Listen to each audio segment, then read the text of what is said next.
أشرقت نفسي بنور من فؤادي حينما رددت يا رب العباد وانتشت روحي وصار الدمع يجري يا إلهي خذ بقلبي للرشاد أشرقت نفسي.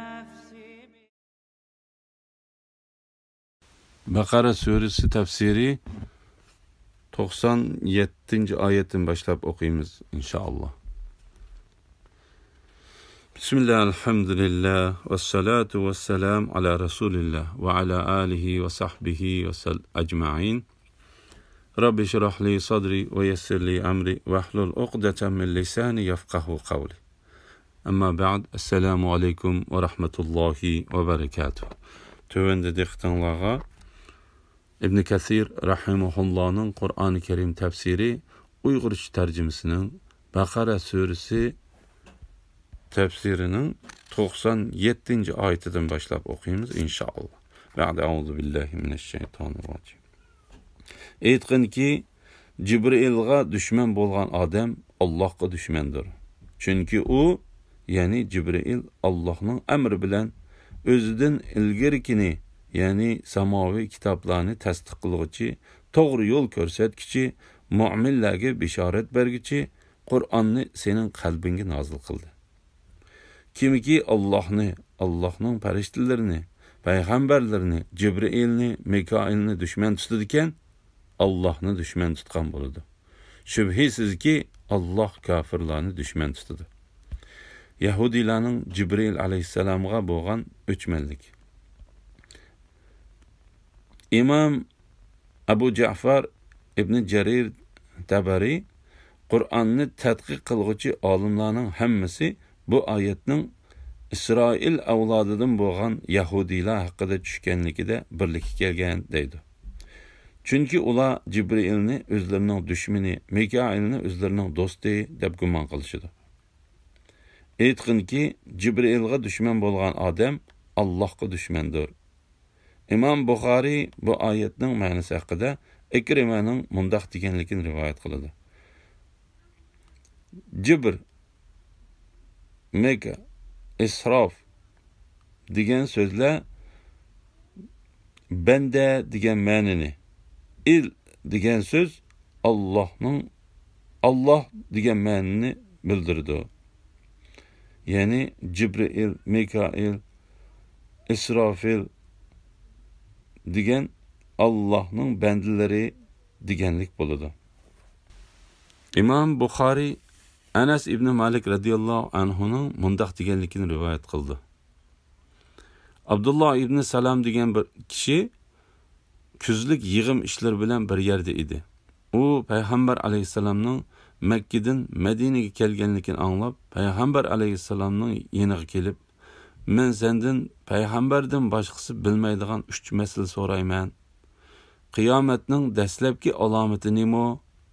Jannat kirgan kishilarning tunj yeydigan tamoqi nima? Tug'ilgan bola nima uchun otasiga yoki onasiga o'xshaydi? dedi. Payg'ambar alayhisalom uningga: "Sen so'ragan narsalarni bayla Cibril men xabar qilgan" dedi. U Cibril xabar qildimi deb so'radi. Payg'ambar alayhisalom ha deb javob berdi. U Cibril farishtalarning ichidagi Yahudilarning dushmani dedi. Shuning bilan payg'ambar alayhisalom aytganki, Cibrilga dushman bo'lgan odam Allohga dushmandir. Chunki u, ya'ni Cibril, Allohning amri bilan o'zidan ilgirkini, ya'ni samoviy kitoblarni tasdiq qilguvchi, to'g'ri yo'l ko'rsatguchi, mu'minlarga bishorat berguchi Qur'onni sening qalbingga nozil qildi degan oyatni o'qib, uning so'ragan savollariga javob berishga boshladi.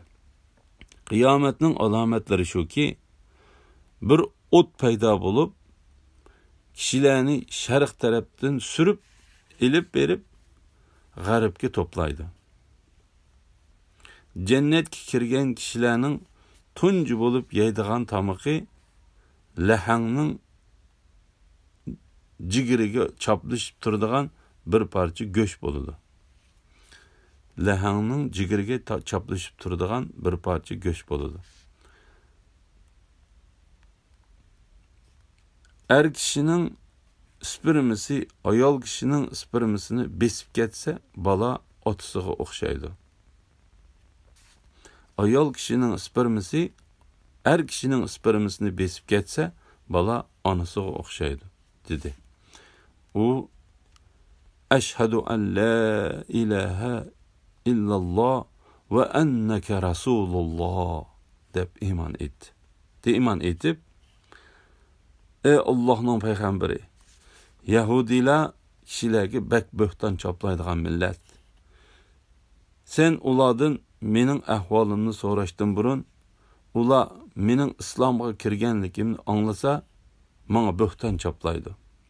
Ya'ni ular mening musulmon bo'lganligimni bilishdan burun, sen ulardan mening ahvolimni so'rab baq, dedi.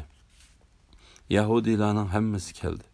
Payg'ambar alayhisalom ulardan Abdullah ibn Salam qandoq odam deb so'radi. Ular, u bizning ichimizdagi eng yaxshi kishi va eng yaxshi kishining o'g'li. Bizning kattamiz va kattamizning o'g'li deb javob berdi. Payg'ambar alayhisalom ulardan, u islomga kirsa, sizlar uning qandoq qaraysizlar deb so'radi. Ular, uning islomga kirib qilishidan Alloh uni saqlasin deb javob berdi. Ondan Abdullah ularning qishig'i chiqib, Ashhadu an la ilaha illalloh va ashhadu anna Muhammad rasululloh deb jakarlagan edi. Ular birdeklar, u bizning ichimizdagi eng yomon kishi va eng yomon kishining o'g'li deb uni so'kishga boshladi. Ondan Abdullah, ey Allohning payg'ambari,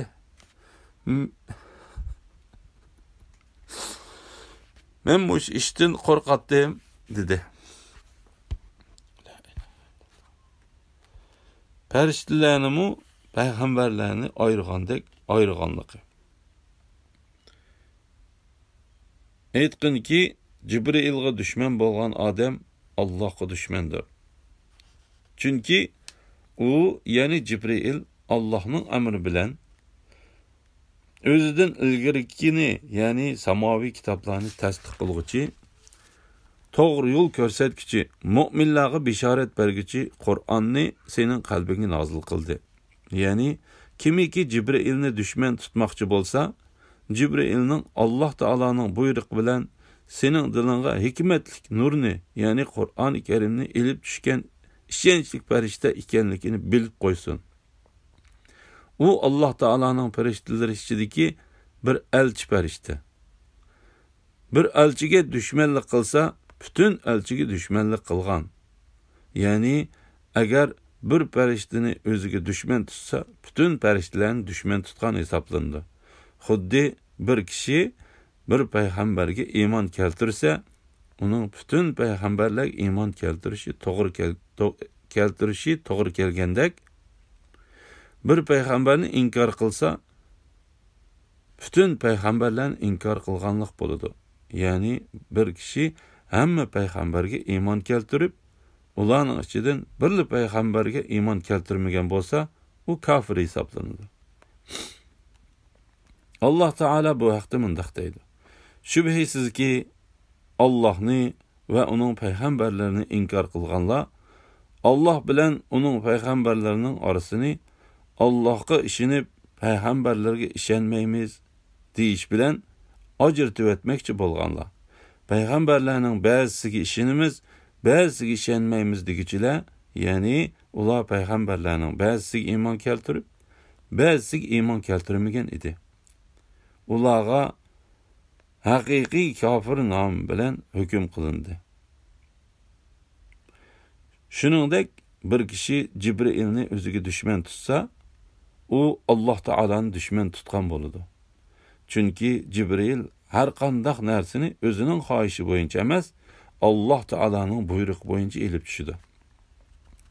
Alloh taolo bu haqda mundaq deydi: Biz dunyoga Robbimizning amri bilan tushimiz.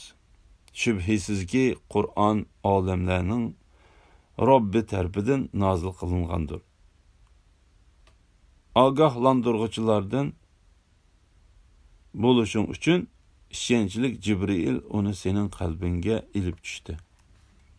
İmam Buxoriy Abu Hurayra radhiyallohu anhudan Payg'ambar alayhisalomning mundaq deganligini rivoyat qildi. Kim menga do'st bo'lgan kishi bilan dushmanlashsa, u shaksiz menga jang e'lon qilgan bo'ladi. Shuning uchun Alloh Jibril alayhisalomni o'ziga dushman tutgan kishiga g'azab qilib mundaq deydi. Aytqinki, Jibrilga dushman bo'lgan odam Allohga dushmandir. Chunki u, ya'ni Jibril Allohning amri bilan o'zidan ilgirikini, ya'ni samoviy kitoblarni tasdiq qilguvchi, to'g'ri yo'l ko'rsatuvchi, mu'minlarga bishorat berguchi Qur'onni sening qalbingga nozil qildi. Kimiki Allohning farishtalarini, payg'ambarlarini, Jibrilni, Mikoilni dushman tutadigan,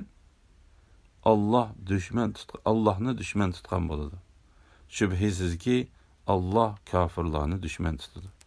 Ya'ni Alloh taolaning elchileri, payg'ambar va buyruq ilib tushadigan farishtalardan iboratdir. Ya'ni Alloh taolaning elchileri, payg'ambar va buyruq ilib tushadigan farishtalardan iboratdir. Alloh bu haqda mundaq deydi. Ular arzimas butlarni Allohga sherik qilib bilib, Allohni tegishlik ravishda ulug'lashmadi. Shubhisizki Alloh haqiqatan kuchlidir, g'olibdir. Alloh taolo Jibril bilan Mikoil alayhisalomni bir yerda keltirdi. Chunki Yahudiylar Jibrilni o'zining dushmani, Mikoilni o'zlarining do'sti deb gumon qiladi. Alloh taolo ularga kim u ikkisining birisini o'ziga dushman tutadi ekan, yana birisi ve Allah Ta'ala'nı o'ziga dushman tutgan bo'ladi deb aniq bayon qildi. Bu birinchi sabab bo'lib, ikkinchi sababi Mikoilmu ba'zi vaqtda payg'ambarlarga vahiy elib tushadi. Va lekin xuddi Isrofil qiyomat kuni qabridan qopish uchun sur chelishga mas'ul bo'lgandek, vahiy elib tushish ko'pincha vaqtda Jibril alayhisalomning qiladigan vazifasi edi. Shuning uchun payg'ambar alayhisalomning kechasi o'rnidan turganda bu duoni o'qiydiganligi haqida hadis bayon qilindi. Ey Jibril, Mikoil va Isrofillarning Robbi, osmon zaminlarning yaratquchisi, g'aybni va hozirni bilguchi bo'lgan Alloh, sen bandalarning ixtiloflashib qolgan narsalarda hukm qilg'uchidirsan. Meni o'z ruxsating bilan ixtiloflardan to'g'ri yo'lga boshlagin. Sen xohlagan kishini to'g'ri yo'lga boshlaysan.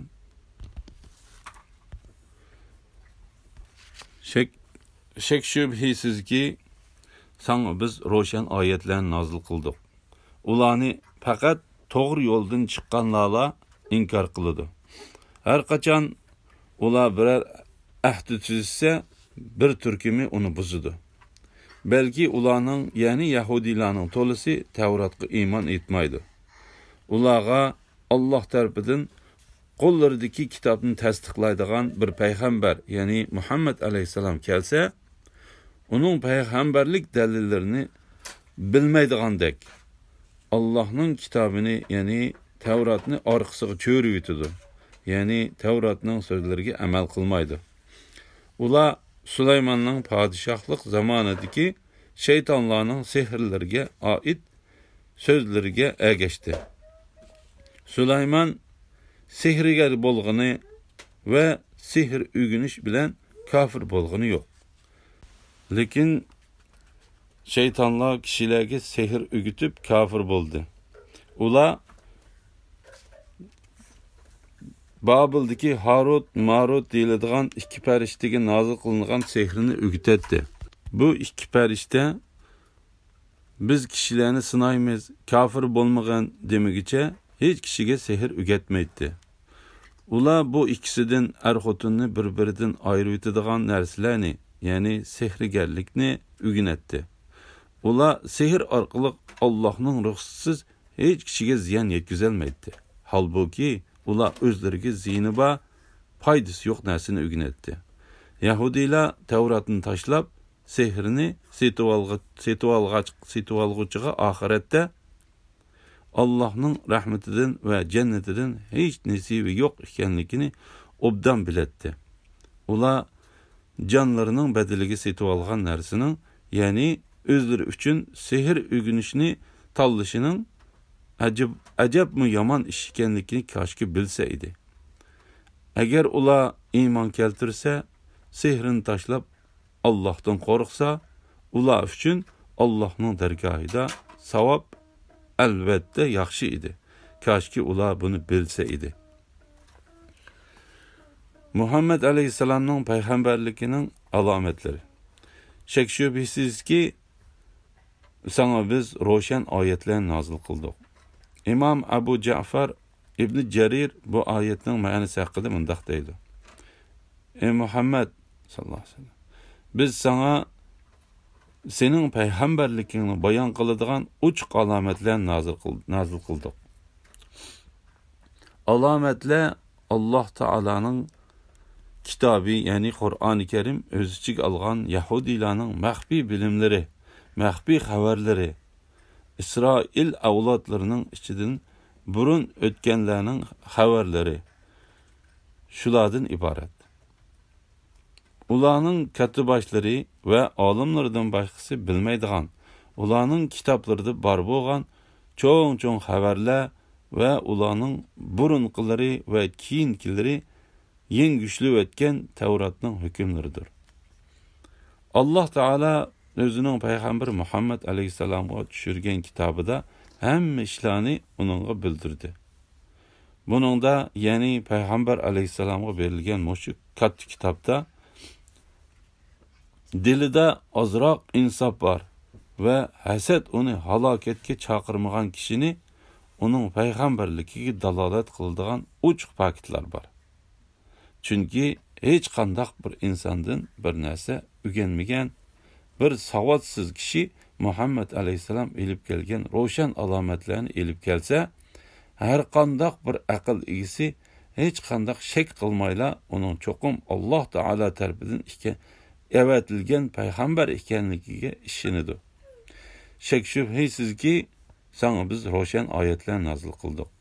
Zahhak bu oyatning ma'nosi haqida İbn Abbas radhiyallohu anhumaning mundaq deganligini rivoyat qildi.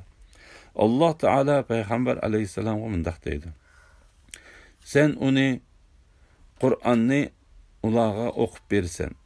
Ularga atigini va kashlarda va uning orliqlarida xabar bersan. Sen ularning nazarida kitob o'qib boqmagan bir savodsizdirsan. Ularning kitobidagi narsani to'g'ri usulda bildirsan. Agar ular buning hammasini bilsa, buningdan ibrat oladi va sening payg'ambarligingga dalolat qiladigan uch faktlarni ko'rib oladi. Va'dalarga xiloflik qilishning Yahudiylarning birdan-bir odat ekanligi. Malik ibn Sayf mundaq deydi: Muhammad alayhisalom payg'ambar bo'lib kelganda Alloh taolo ulardan olgan va'dini va o'zi to'g'riliq Alloh taolo ularga bergan va'dasini ularga eslatdi.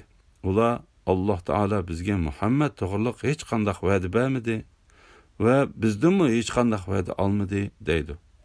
Ondan Alloh taolo bu oyatni nozil qildi. Har qachon ular birer ahd tuzsa, bir turkumi uni buzdi. Belki ularning, ya'ni Yahudiylarning to'lisi Tavratga iymon etmaydi. Hasan Basri bu oyatning ma'nosi haqida mundaq deydi: Ular yer yuzida qilishqonligi ahdini buzdi. Bugun ahdi qilsa, ahdisi buzish ularning odatidir. Yahudiylarning Alloh taolaning kitobini tashlab etib, sehriga yuzlanganligi. Ularga Alloh tarafidan qo'llaridagi kitobni tasdiqlaydigan bir payg'ambar, ya'ni Muhammad alayhisalom kelsa, Suddi bu oyatning ma'nosi haqida mundaq deydi: Muhammad alayhisalom payg'ambar bo'lib kelganda, Yahudiylar uningga Tavrat bilan qarshi turib, uning bilan jidallashdi. Qur'on bilan Tavrat bir yerdan chiqib qoldi. Shuning bilan ular Tavratni tashlab Osibning kitobini, Harut va Marutning sehrini qo'liga oldi. Bular Qur'on bilan bir yerdan chiqmadi. Onun payg'ambarlik dalillarini bilmaydigandek Allohning kitobini, ya'ni Tavratni orqasiga cho'riydi. Ya'ni Tavratning so'zlariga amal qilmaydi. Qatada bu oyatning ma'nosi haqida mundaq deydi. Ular bilimli kishilar edi. Ular bilganlardan yuz o'rib uni yo'shirdi.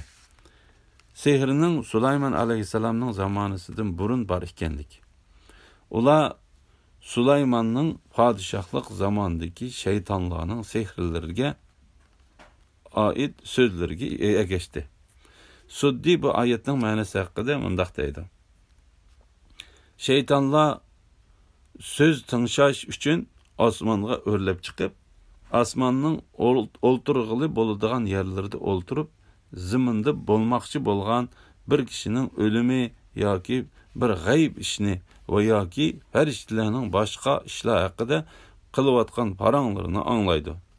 Ondan ular daxonlarning yeniga kelib, shu ishlardan xabar berdi. Ondan daxon palchilar shu ishlarni kishilarga so'zlab berdi. Kishilar u ishlarni daxonlar degandikidek chiqib qolganligini biladi.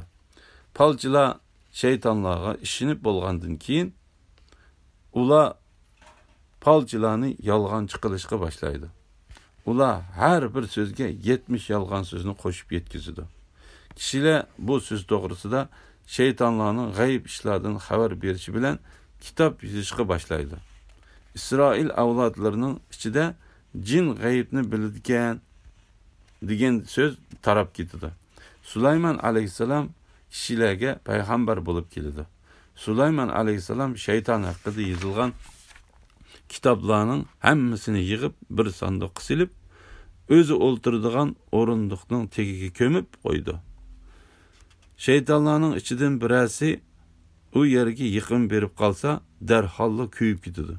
Sulaymon alayhisalom: "Men bir kishining shaytonlar g'aybni biladi deganligini anglab qolsam, uning gadiniga uraman", dedi. Sulaymon alayhisalom o'lib ketgandan keyin uning bu ishni biladigan olimlarning hammasi o'lib tugab, ularning o'rinlariga boshqalar yetishib chiqqanda, shayton bir kishining suratida bo'lib, bir turkum İsrail avlodlarining yeniga kelib, "Men sizlarni tugumaydigan bir boyliq yeniga boshlab boraymi?" dedi. Ular uningga shundoq qilgan. Ular uningga shundoq qilgan dedi. Shayton ularga: "Bir o'rindiqning tegini ko'laysizlar" dedi. Ondan u ular bilan birga berib, o'rinni ularga ko'rsatib qo'yib, o'zi bir chetga qarab turdi. Ular uningga yaqin kelgan dedi. U yo'q deb unimadi. Lekin u: "Men hozir sizlarning qo'linglardagi odam. Sizlar u boyliqni topolmasanglar, meni o'ltirib etinglar" dedi. Ondan ular ko'rsatib bergan o'rinni ko'lab, kitoblarni topdi. Shayton ularga: "Sulaymon inson, shayton va uchar qushlarni bu sehr bilan o'z ilkiga tutib turgan" deb qo'yib g'oyib bo'ldi. Sulaymon inson, shayton va uchar qushlarni bu sehr bilan o'z ilkida tutib turgan deb qo'yib g'oyib bo'ldi. Shuning bilan kishilarning orasida Sulaymon sehrgar ekan degan so'z tarab ketdi. İsrail avlodlari u kitoblarni yonlarida saqladi.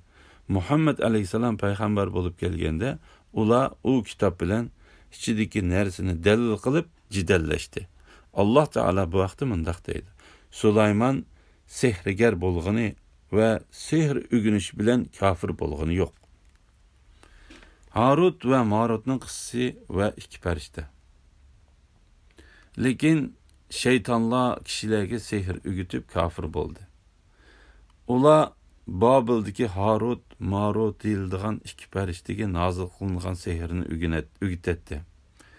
Bu ikki farishta biz sizlarni sinaymiz, biz kishilarni sinaymiz. Kafir bo'lmagan demagicha hech kishiga sehr o'rgatmaydi. Ular bu ikkisidan xotinni bir-biridan ayiradigan narsalarni, ya'ni sehrlarni, sehrgarlikni o'rgatdi. Olimlar bu oyatda bayon qilingan ikki farishtaning qaysi farishta ekanligi ustida ixtiloflashib qoldi. Yahudiylar bu ikki farishtani Jibril bilan Mikoil deb gumon qilishadi. Olimlar buningga radiya berib, u ikki farishtaning Jibril va Mikoil emasligini pokit bilan isbotlash uchun oyatning ma'nosini har xil yo'sinda izohladi. Bu izohlarning ichidan to'g'ri deb qaralganlarimi, oyatning ma'nosidan bak yiroqlashib ketdi deb qaralganlarimi bo'ldi. Ko'plagan salaf olimlari ular osmondan zaminga tushgan ikki farishta degan ko'z qarashda birlikka keldi. Bu ikki farishta tushib, odatda deyilgandek ishlarni qildi. Buning bilan farishtalar gunohidan xoli, ular hech qanday gunoh o'tkazmaydi degan so'zni qanday tushunish kerak? Degan savolga javob shuki, iblis degan shaytonmu aslida farishta edi. İblis degan shaytonmu aslida farishta edi. Alloh taolo uning o'zining buyrug'iga bo'ysunmay farishtalarning ichidan shayton bo'lishini burun yezib etgandek, u ikki farishtaning ishini Alloh taolo burun yezib etgan. U ikki farishta farishtalarning hammasi gunohdan yiroq, hech qanday xatolik o'tkazmaydi degan hukmning sirtida bo'lg'achqa, yana kelib u ikki farishtaning qilgan ishlari iblis shaytonning qilgan ishlaridan yengil. U ikki farishtaning qilgan ishlari bilan farishtalar xatolikdan yiroq degan so'zning o'rtasida hech qanday ziddiyat yo'q. Sehr o'rganishning kufrlik ekanligi. Bu ikki farishta biz kishilarni sinaymiz, kafir bo'lmagan demagicha hech kishiga sehr o'rgatmaydi. Abu Ja'far Rozi bu oyatning ma'nosi haqida Ibn Abbas radhiyallohu anhumaning mundaq deganligini rivoyat qiladi. U ikki farishtaning qishig'a sehrni o'rganish uchun bir odam kelsa, u ikki farishta uni nihoyat qattiq to'sib, uningga biz Alloh taolo tarafidan kishilarni sinash uchun tushirildik. Shunga sen buni o'rganish orqali kafir bo'lib ketma deb nasihat qiladi. Chunki u ikki farishta yaxshilik bilan yomonlikni, kufr bilan iymonni aniq bilgachga sehrni o'rganish shaksiz kufrning qatoridan ekanligini tonib yetgan edi. Ibn Abbas radhiyallohu anhuma mundaq deydi. U, ya'ni sehrni o'rganmoqchi bo'lib kelgan kishi u ikkisining nasihatiga unamasa, uni paloni bir yerga borgan deb buyurdi. Ular buyurgan yerga borganda shaytonni o'z ko'zi bilan ko'ratdi. Shayton uningga sehrni o'rgatdi. U sehrni o'rganganda uningdan bir xil nur chiqib ketdi. U nurning osmonga ko'tarilib chiqib ketganligiga qarab, sehr o'rganganligiga hasratlanib, "Voy ise, men nima ish qildim?" deb pushaymon qilib ketdi. Hasan Basri bu oyatning ma'nosi haqida mundaq deydi. Alloh taolo kishilarni sinaydigan bu xil sinoqni kishilarga o'rgatish uchun osmondan ikki farishta bilan sehrni tushirdi. Alloh taolo ulardan biz Alloh taolo tarafidan insonlarni sinash uchun tushirildik. Sen sehrni o'rganish orqali kafir bo'lib ketma deb nasihat qilmoqcha bir kishiga sehrni o'rgatmaslikka va'da oldi. Suddi bu oyatning ma'nosi haqida mundaq deydi. U ikki farishtaning yeniga sehri o'rganish uchun biror odam kelsa, uninga nasihat qilib, sen bunu öğreniş arkalık kafir bulup ketme. Biz Allah tarafından kişilerini sınaş için düşürüldük deydi. O adam ularning nasihatiga unamasa, onunğa avu kölgek berip siygen deydi. O kölge berip siyse, onundan siygen kişiden bir nur çıkıp asmanga örlep gitdi. Çıkıp ketken nur onun imanı idi. Tütündek bir qara narsa kelip, onun kulaklarına ve kireligidek yerlerinin hemmesi kirip gidiyordu. O qara narsa Allah Taala'nın g'azabi idi. Keyin o adam ikki farishtaga bo'lgan ishni xabar qilsa, onunğa sehrini o'gitib qo'ydi. Bu vaqtda Allah Taala mundaq deydi. Bu ikki farishta biz kishilarni sinaymiz. Kafir bo'lmagan demigicha hech kishiga sehr o'rgatmaydi. Sunayd ibn Juraydning bu oyatning ma'nosi haqida mundaq deganligini rivoyat qildi. Sehrga faqat kafirlar jur'at qila oladi. Bu oyat sehrni o'rgangan kishining kafir bo'ladiganligiga dalolat qiladi. Payg'ambar alayhisalom hadisda mundaq deydi. Bir kishi palchi yoki sehrgarning qishig'i kelib, uning gapiga ishonsa, Allah Taala'nın payg'ambari Muhammad alayhisalomga nozil qilingan narsaga, ya'ni islom diniga va Qur'onga kafir bo'lgan bo'ladi. Sehrning ichida xotinni bir-biridan ayirib etadigan sehrlarning bor ekanligi. Ular bu ikkisidan xotinni bir-biridan ayirib etadigan narsalarni, ya'ni sehrgarlikni o'rganatdi. Yani kişiler Harut ve Marut'un sehr bilimlerinden ve günah hesaplandıgan narsadan, yani xotinlarning o'ttirisida shundoq kuchlik muhabbat bo'lsa-mu, ularni bir-biridan ayirib etoladigan sehrni o'rganadi. Xotinlarni bir-biridan ayirib etish hadisda bayon qilingandek shaytonlarning ishidir. İmam Muslim Jabir ibn Abdullah radiyallahu anhumadan Peygamber aleyhisselamның mundaq deganligini rivoyat qiladi. İblis taxtini suvning ustiga qo'yib o'ltirib, ondan kishilar orasiga lashkarlarni tarqitdi. Lashkarlarning ichidan qaysi eng cho'ng buzg'unchilik qilgan bo'lsa, u shaytonga eng yaqin hisoblandi. U lashkarlaridan biri kelip iblisga, men falonchini mundaq demigicha, yani şirik sözlerini qilmoqcha onu qo'yib etmedim desa, iblis onunğa, yo'q, yani onun qilgan ishini kichik sanab, Allah'ның nomi bilan qasamki, sen hech qanday ish qilmabsan deydi. Lashkarlarning ichidan biri kelib onunğa, men faloni bilan ayolini bir-biridan ayirib etmegicha qo'yib etmedim deydi. Shuning bilan iblis uni o'zining yaqinlaridan qilib, sen karomat yaramliq birisan deydi. Xotinni bir-biridan ayirib etishning usuli birining axloqini yoki chiroyini sehr orqali yana biriga sat ko'rsatish, orada hasad qo'zg'ash, yomon ko'rish yomon ko'rish hissiyoti paydo qilish yoki shularga o'xshab ketadigan xotinning ayrilib ketishiga sabab bo'ladigan ishlardan iboratdir. Allah Taala'nın o'rinlashtirishining hammadan ustun turadiganligi. Ular sehr orqali Allohning ruxsatisiz hech kishiga ziyon yetkazolmaydi. Sufyan Savri bu oyatning ma'nosi haqida mundaq deydi. Allah Taala'nın o'rinlashtirishi bilan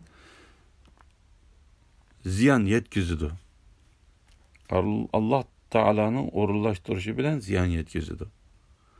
Hasan Basri bu oyatning ma'nosi haqida mundaq deydi. Ular faqat Allah Taala xohlagan kishiga ziyon yetkazadi. Allah Taala bir kishiga ularning ziyon yetkazishini xohlamasa, ularni ziyon yetkazishga qodir qilib qo'ymaydi. Ular Allah Taala'nın ruxsatisiz bir kishiga ziyon yetkazolmaydi. Ular o'zlariga ziyni bor, foydasi yo'q narsani o'rganatdi. ya'ni ular dinida ularga ziyon yetkazadigan narsani o'rganadi. U sehrning elib kelgan ziyni foydasidan ko'pdir. Yahudiylar Tavratni tashlab sehrni setib olg'uchiga oxiratda Allohning rahmatidan va jannatidan hech nasibi yo'q ekanligini obdan biletdi. Ya'ni payg'ambar alayhissalomga ergashishning o'rniga sehrni tanlab olgan Yahudiylar o'zlarining shu ishlarini qilgan, ya'ni sehrni o'rgangan kishilar uchun oxiratda hech qanday nasibi yo'qligini biladi. Ular jonlarining badaliga setib olgan narsaning, ya'ni o'zlari uchun sehri o'rganishni tanlashining ajabmu yomon ish ekanligini koshki bilsa edi. Ya'ni ularning Alloh taologa iymon keltirish va payg'ambar alayhisalom ergishishning o'rniga sehrini tanlashi bakmi yomon ishdir. Agar ular iymon keltirsa, sehrini tashlab Allohdan qo'rqsa, ular uchun Allohning dargohidagi savob albatta yaxshi edi. Koshki ular buni bilsa edi. Ya'ni ular Alloh taolo va uning payg'ambarlariga iymon keltirib, harom ishlardan saqlansa, Alloh taoloning ularga beradigan savobi ularning yaxshiligini umid qilib, o'zi tanlab olgan narsasidan yaxshidir. Alloh taolo bu vaqtda mundaq deydi: ilmli kishilar voy sizlarga, iymon etgan va yaxshi amallarni qilgan kishiga Allohning savobi yaxshidir. U savob faqat sabr qilguvchilarga berildi dedi. Alhamdulillah, Allohga shukrlar bo'lsin. Shuning bilan Baqara surasi tafsirining 103-oyatgacha o'qidinglar. Oxirini keyingi qitimda davomli o'qiymiz. Va oxiri da'vona alhamdulillahi robbil alamin. Assalomu alaykum va rahmatullohi va barakatuh.